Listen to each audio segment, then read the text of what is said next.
Hello la famille, comment allez-vous?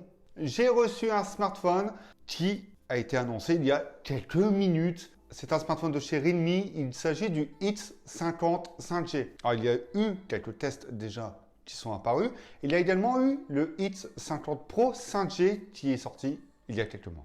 Avant d'aller plus en détail sur la présentation de ce smartphone, abonnez-vous pour ne rien rater aux autres vidéos. N'hésitez pas à activer la petite cloche pour être signalé, mais vous pouvez également me suivre sur les réseaux sociaux. Je vais déjà vous donner le prix de ce smartphone. Il est aux alentours de 400 €, voire même en dessous de 400 €. Ce qui fait de lui, avec ses caractéristiques, un smartphone accessible et hyper intéressant. Et en fait, Realme, pour faire très simple, c'est une marque qui cible vraiment les jeunes avec un budget attractif et un smartphone très attractif. Depuis que j'ai découvert le Realme 3 Pro l'an dernier, je trouve que cette marque a un réel potentiel. Enfin bref, c'est juste ce que je pense. Parce que côté design, on a tout ce qu'il faut. On a du sans bordure, avec un petit menton qui est un peu plus apparent, ça se pardonne, et il a tous les codes design pour être un smartphone tendance en 2020. Il y a une double caméra sur l'écran, donc c'est un écran percé avec une caméra principale de 16 mégapixels. Pour les selfies, c'est déjà pas mal. Et on a un dos en plastique et un cadre en plastique. Malgré que ce soit du plastique, pour le prix, ce n'est pas à blâmer. Et surtout, il est très agréable et il ne glisse pas en main. Par contre, faites attention aux traces de doigts et aux griffes. Pensez à le protéger, d'ailleurs, il y a une coque qui est fournie dans la boîte. Je le trouve très sobre, je l'ai reçu en Ice Silver, donc en polaire. Et franchement, les reflets sont assez discrets, je les trouve plutôt sympas. Même le coloris gris comme ça, c'est une couleur que j'apprécie. C'est donc un design sobre et efficace, c'est tout ce que j'aime, surtout sur un smartphone à ce tarif. Et surtout, il est très bien fini. Je n'ai pas trouvé de défauts. Au niveau de connectique, il n'y a pas de jack. Mais on a un port USB type C, un haut-parleur mono et un lecteur double nano SIM. On ne peut pas rajouter de carte mémoire. On ajoute à ça une reconnaissance faciale qui fonctionne bien de jour et un lecteur d'empreintes qui tombe bien sur le pouce puisqu'il est sur la tranche droite. Ce bouton sert également de bouton power et pas besoin d'appuyer sur le bouton power pour sortir de veille et déverrouiller. Vous posez simplement votre doigt, même très rapidement, et il déverrouille rapidement. C'est un bon point. Et les boutons volume se trouvent plus ou moins au même niveau sur la tranche droite, donc vers le milieu. J'ai simplement remarqué une petite chose. Sur l'écran, où se trouvent les doubles caméras, on a un petit voile, une petite ombre qui est juste autour de la caméra. Ça reste très léger et ça se voit vraiment si le fond d'écran est très clair. L'écran, on y vient tout de suite d'ailleurs. 6.57 pouces, Full HD+, c'est une dalle LCD, il est compatible HDR10 et surtout, c'est un écran avec un taux de rafraîchissement de 120 Hz. Et là, il y en a beaucoup d'entre vous qui sont en train d'applaudir et qui sont contents de voir qu'un smartphone de cette gamme a du 120 Hz. Alors l'écran, il n'y a rien à dire.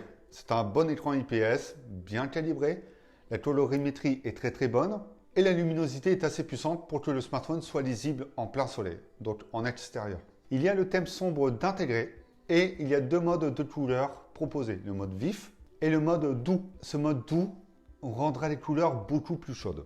On a également l'effet visuel OSI qui permet d'améliorer le contraste et donc de rendre la couleur vive encore plus vif. Ça peut être sympa pour regarder des films, des vidéos, etc. Parlons du 120 Hz. Vous avez le choix 60 Hz, 120 Hz, qui consommera bien naturellement plus de batterie et le choix automatique fait par le smartphone. Celui-ci adaptera automatiquement s'il faut du 60 ou du 120 Hz. Le 120 Hz apportera une meilleure fluidité dans les transitions, lors des scrolls, lors de visionnage de vidéos, lors de sessions de jeu également. Mais j'ai remarqué que parfois ça laissait une très légère traînée. Alors je ne sais pas si ce 120 Hz est logiciel ou non, mais en dehors de tout ce que cela apporte, c'est ce que j'ai remarqué. Après, à l'œil nu, une utilisation pour une personne lambda ou une utilisation simple, ça ne se verra quasiment pas.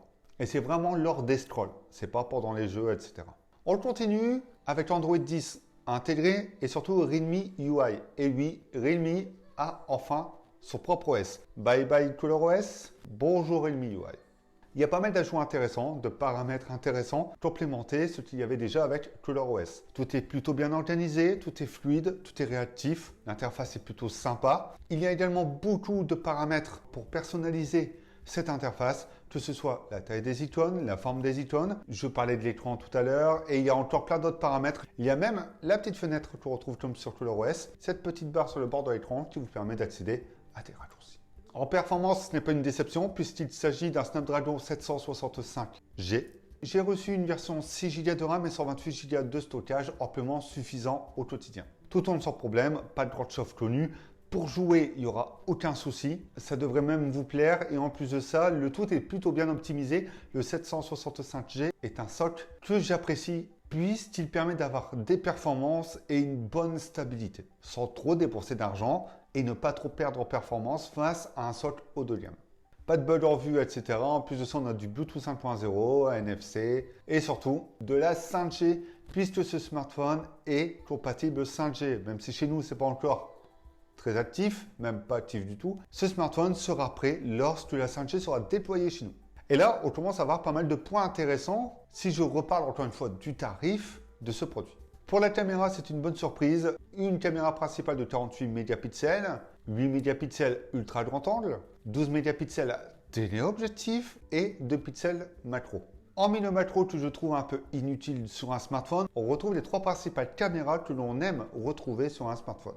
Comme je disais, c'est une bonne surprise. Les clichés sont très bons. Je les trouve un poil saturés, mais ça, c'est juste une question personnelle, c'est subjectif. Mais l'ambiance de scène est plutôt réaliste. C'est net, c'est détaillé, enfin, il y a de quoi obtenir de très bons clichés. À savoir que le 48 mégapixels est un mode dédié pour accentuer la colorimétrie, accentuer le détail. Et lorsque vous zoomez dans ce cliché, vous perdez beaucoup moins de ce qui a été cité. En intérieur et surtout, en perdant un peu de luminosité, le cliché risque d'être vite bruité et un peu moins détaillé. Mais si l'entrée de lumière est très bonne chez vous, vous aurez de très bonnes photos. L'ultra grand angle, un peu de distorsion sur les bords, mais ça passe. Et comme tout capteur ultra grand angle, ce sera plus saturé et moins détaillé. Et si on prend le capteur téléobjectif, le capteur principal et le capteur ultra grand angle, il y aura une différence sur l'entrée de lumière, mais également sur l'ambiance de scène. C'est pas énorme, mais la colorimétrie change un petit peu.